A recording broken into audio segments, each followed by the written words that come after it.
Well, I'm very pleased to be here and very thankful to you, Jeff, and the Academy for allowing me to come here and present this project that I've been working on. It's been very challenging and exciting at the same time.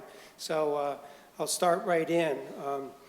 It is best to describe the American Franciscan mission in 20th century China as going out to the edge. I suggest the value of this interpretation is its relevance for contemporary Franciscan presence in China and worldwide. Examples offered in this short presentation are from a larger manuscript that I've been working on, so all this is infinitely footnoted and has a lot of other documentation in there, but this is basically a summary for this presentation that I hope will make sense. My whole idea of using going out to the edge is a quote I've heard from one of the Franciscans that I'll show at the end. But I think one of the aspects that has come to my mind is this is very much a transformative missionary experience, China, and the experience there. My analysis, and this is key, I think, to the way I do this history, my analysis presumes a long-standing theological and catechetical missionary narrative. By defining the edge as transformative, I propose that the China-Franciscan relationships must still continue to explore political and social parameters to understand Franciscan identity in the gospel and the church. American Franciscan Father Sylvester Espelaghi arrived in China in 1905. Symbolic of his missionary zeal, he grew a short Fu Manchu beard, wore a black Chinese skull hat, and dressed in Chinese garb. Overall cultural adaptation required adjusting to ministry and witnessing social change in China. This was an era when American Franciscans made their way to China as individuals. Upon their arrival, they assisted the local Chinese church, which was led by European bishops. In turn, these Europeans had effectively limited the voice of Chinese Catholic leadership since the 1800s. The experience of Espelaghi links him to numerous individual American Franciscan missionaries who preceded him and other individuals who came after him into the 1930s. A Cincinnati native, Espelaghi arrived in China to witness the demise of the Qing dynasty, 1644 to 1911, and the emergence of the Republic of China, which began in 1912. Residing in urban Wuchang, one of the Yangtze River cities of Wuhan and Hanyang, Espelaghi was a teacher at the College of Wuchang. Through a series of articles published in Catholic Mission magazine and letters back to his family and fellow friars in America, Espelaghi offers important insights into religious and social change as lived by the community of foreigners and interest groups in urban Wuchang, as well as the various areas beyond Wuchang in Wuhan and Hubei province. Since Wuchang was a major Catholic crossroads on the Yangtze River, Espelaghi encountered many visitors, one of whom was Maryknoll founder James A. Walsh, as Walsh tried to ascertain the future of the fledgling American Missionary Society.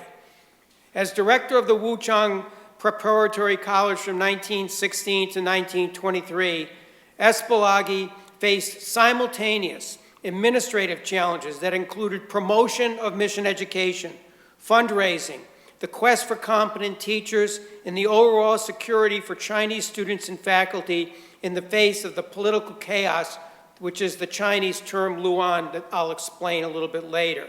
And this was throughout the Wuhan and China area. An example of this was in 1919, the May 4th movement exploded throughout China. Initiated by protests of 5,000 students in Peking against the anti-Chinese decision of the 1919 Versailles Peace Conference, it combined with surging Chinese nationalism and wider cultural movements that reached through China, including Wuhan. Student protests had a direct impact on Wuchang College. In the spring of 1919, 265 boys were enrolled in the college. Of these, 94 were baptized and 34 were catechumens. There were 213 boarders. Approximately 50 went to communion each day. In June 1919, Esplaghi provided his provincial with a riveting report of the disturbances. With relief, Esplaghi expressed how he had succeeded in keeping his students out of the wild of politics. On the contrary, he explained how students in other schools throughout the cities were running about the streets distributing leaflets on the boycott against Japan. By June 1st, all schools in Wuchang, except for Wuchang Catholic College, had been surrounded by soldiers and police with bayonets to prevent students from leaving the premises. This is new historical insight surrounding the event and is important when you look at local Chinese history. My research has relied on some basic texts for this foundation on the American Franciscans in China. First of all, Pat McCluskey, right here, provided with Arnold F. Komp's one of the real foundational books here, and it's a treasure trove, really. It's like a Bible I keep looking to find out who's where, doing what, and it's been very, very helpful to me. But then you have the standard one by Pioneering in China. And what I told Jeff Burns this summer was one of the things that emerged is in the process of this is I changed my view of this project in some ways. I went in looking at the American experience of China and really sort of narrow in on that. And I realized the more I looked at this research, this is an international experience that really needs to be kept in the way, and the Americans were important players, but everybody was an important player. It's how to define the international experience that's the challenge. Esplaghi was working in the Yangtze River, and here you see a map. You see Shanghai, Wuhan, Chongqing, and then you see this in the whole interior of China. This is, I've sort of phrased the term Yangtze River Catholicism, and essentially what this means in the 20th century is that this was a whole idea where missionaries would come into China thinking they were going to be isolated. In reality, in this corridor of the Yangtze River, they actually became quite interdependent on one another, so much so that instead of being isolated in purpose, that they began to develop a network that had to deal with trade, war, environment, and it's not just a missiological story. This is an international trade and relational aspect that made them much more familiar with each other than I think people give them credit for. Who from the Americas or North America were there? And from Hubei province, which is where the area of Wuhan was, you had these different provinces of sisters and priests and brothers and religious. Hubei province in Wuchang was John Baptist, Cincinnati, Perpetual Adoration Sisters from La Crosse, sisters from Franciscan sisters from Ogdenburg, Indiana. They came at various increments in time. Holy Name province, which I'll describe later, ended up in Shashi in a different area of Hubei province as well.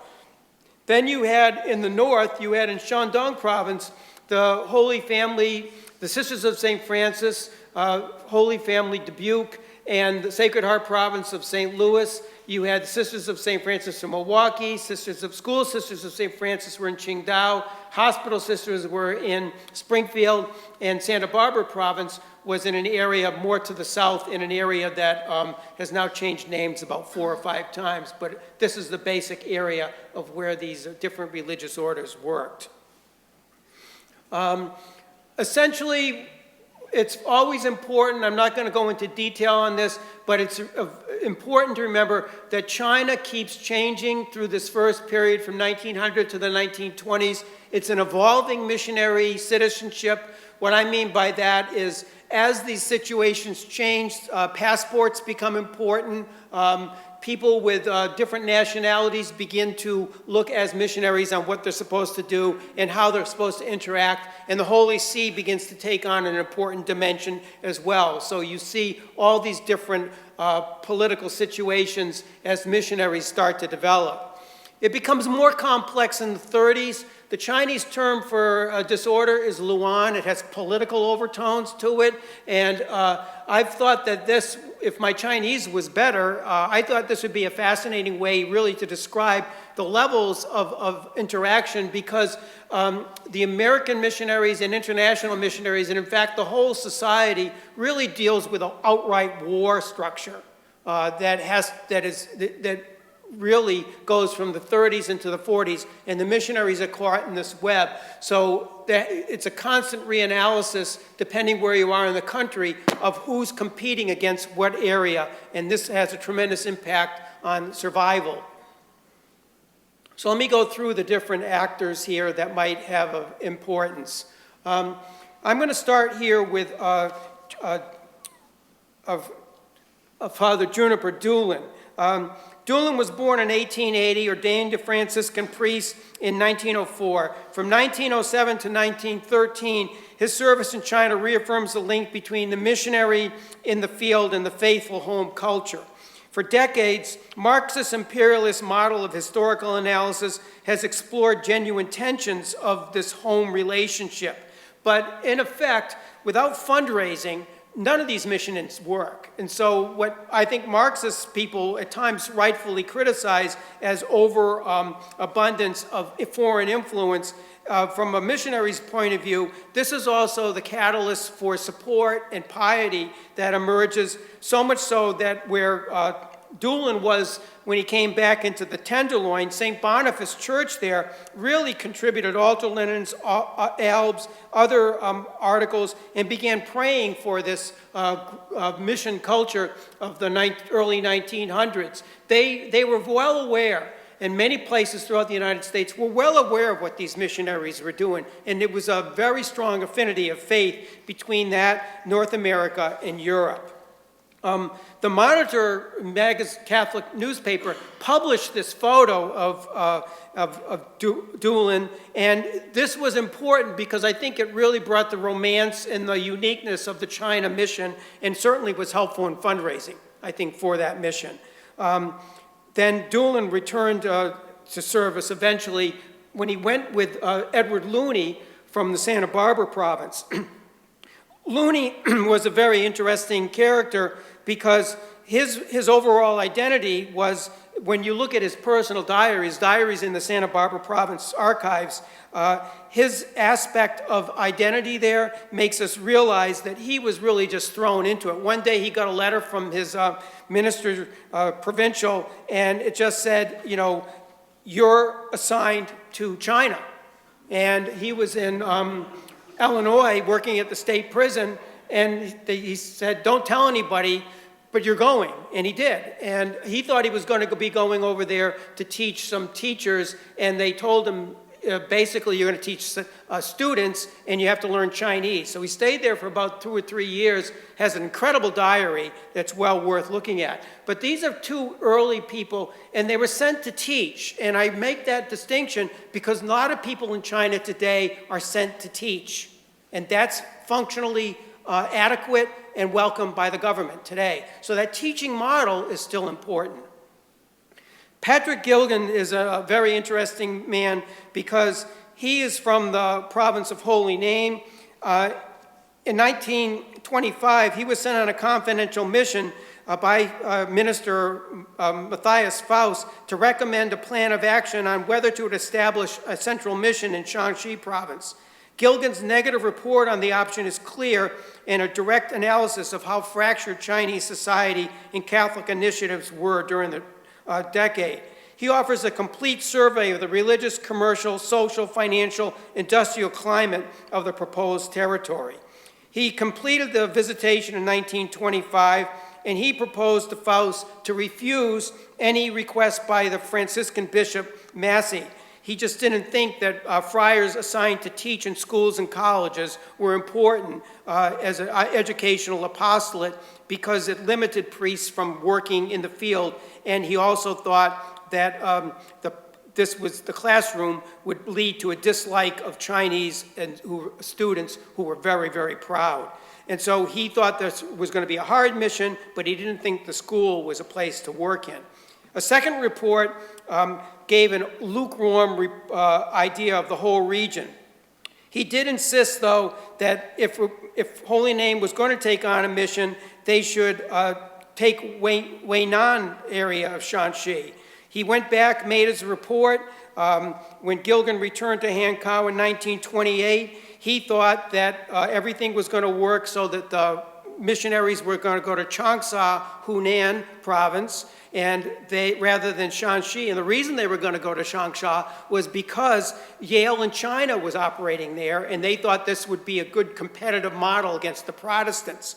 However, that never took place, and what happened was they sent the Franciscans from Holy Name province into the Baojing district, but that was only short-lived for about a year and a half, and by 1932, the Franciscans from Holy Name were in Shaxi and Hubei province, and by 1936, Gilgan had died pretty much from exhaustion, illness, and the whole thing had taken a toll on him.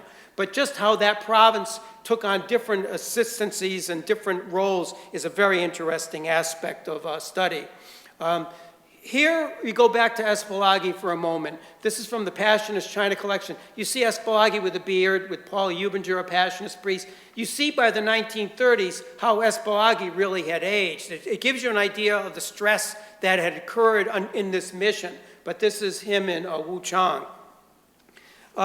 This is an important note to deal with in passing. The general delegates, Luntner and Snugenberg, were very important leaders because what they did was they maintained this tension and viability of how the world was going to act between the Europeans and also the Americans. The Americans wanted to go in as one group of actors, and basically between these two men, they said, no, it's better for a lot of reasons: resources, temperament, finance, ability, skills, that you split up and go to the various respective provinces and areas. But the European dimension and the inclusion of the American model of a ministry was a very important dynamic. I'd like to speak a little bit here about the hospital sisters. They are very interesting because they're up in Shandong province, and they actually built this hospital. They also had a number of indigenous members that they sent for training in the United States. All the religious sisters sent sisters back to the United States. That had mixed reaction for success or failure. There was cultural adaptation issues, language adaptation issues. This was very important. The hospital sisters actually did a video, a movie that they produced on how the hospital worked. And it's fascinating because you see the modern inclusion of these different, they're going out to give, they're using industrial washing machines, modern preparation for food. You see how much they were trying to really include modern medicine in a sort of early triage model of medicine. So the hospital sisters are very important to study in that regard on how they reached out for medicine. This is a very graphic photo that was in the Passionist archives, but it shows in Wuchang the bombing in '38, and this was very typical of the life that was led. I found, just as a personal reaction, when I first saw this, I found this to be a very hard photo to see. And then I stepped back for a moment and I say, you know, we see this every day in the news. I was shocked more about that when I saw it in the archive than I sometimes am, and because I think I'm so numbed by it technologically today. And I don't know what that says about me or about the news, but sometimes we can get more shocked by things in the archives than what we see each day. This whole internment process here is really one of the more fascinating and riveting things. All of a sudden, on December 8th, anyone who was American or allies became now enemies of Japan. And the Germans were okay, the Italians were okay, the Irish were okay, because they were either neutral or part of the Axis structure. But many of these missionaries had to go in internment camps in Weishan in the north and Shanghai as well. Eventually, Zanin and Snugenberg worked together to get release and access into these camps. Many of the Americans came out in both of these camps, and this is actually a missionary band that was formed. There's Passionists in there as well as Franciscans, and they were all together at the Franciscan House of Studies. So this is a very fascinating period and one of the benefits of that whole period is Protestants and Catholics began to see the benefit of each other that they had never seen before. They became less contentious. And one of my principles here is, as war developed, Catholic-Protestant relations actually increased. They worked together under stress. This person here, Ronald Norris, you see with Leo Ferrari. Ferrari is there with the two people in the photo with the war U-pin. And Ferrari works in Chongqing, China, really as a representative of the Vatican, or he claims to be. And what he ends up doing is he works really with all the missionaries that are working in the area, filtering out relief from Chongqing because the nationalist government can't control that area. It doesn't have enough resources. But Ferrari is a very strong individual in his own right, and what happens is they begin to say, are you really the representative? And the question goes all the way actually up to the Apostolic Nuncio of the United States. Ferrari dies in 1944 from a heart attack in Chongqing, but his life in Chongqing looks at international relief, State Department policy, many different aspects, and shows how the missionaries were absolutely important for the development of life at that time. This photo is just important because many missionaries actually, you see Cornelius Henninger from, I believe, the St. Louis province. He is with Cardinal Spellman. You see the military ordinariate down the street. That's when this starts going to become an apostolic area under Spellman. But these types of photos became very important because it showed to the Chinese communists that this was a big, big presupposed idea here of understanding chaos where the American Catholic missionaries were spies, which wasn't necessarily the case. This is the school structure for the Sisters of St. Francis in Shandong province. They work with with Bishop Pinger. And one of the things that's of importance here is that this, and their idea of what was going on in these schools, one of the problems I've had in working this is most of the material is fragmentary. So I think, though, that when you put all these fragmentary things together, they become absolutely vital in bringing together the State Department narrative in a very unique way, and also the cultural narrative, and how do you bring out what these missionaries were doing, because they were intersecting with so many different aspects of Chinese society that really offer a new voice of interpretation. So how they worked in schools and how they worked with the Japanese, the communists, the nationalists, and famine relief, and all these aspects are very important. Plus, they built large structures that were important as well. Here's not too clear, but they started to work and teach local people. That's how they made their money, through the different ways of just doing basic teaching. And this was very well received by the Chinese people. The last couple of frames here I'm just going to talk about. This is from the Sisters of Dubuque in China. They were actually told in 1945, after 1945, they were told by the Bishop of Dubuque, Iowa, that no more Chinese sisters from Dubuque were going to go to China to work there. And so they were said, either you stay in China or come back. So these sisters came back to America, but another group of sisters actually stayed in China and joined the Franciscans in Hunan.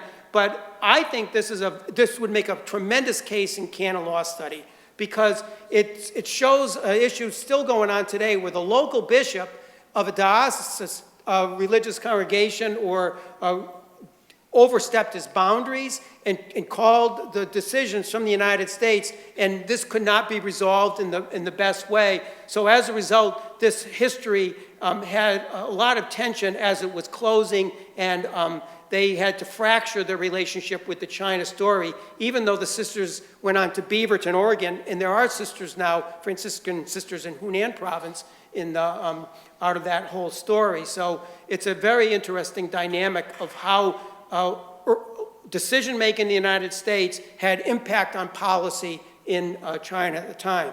And the last two slides here are just dealing with prison narratives.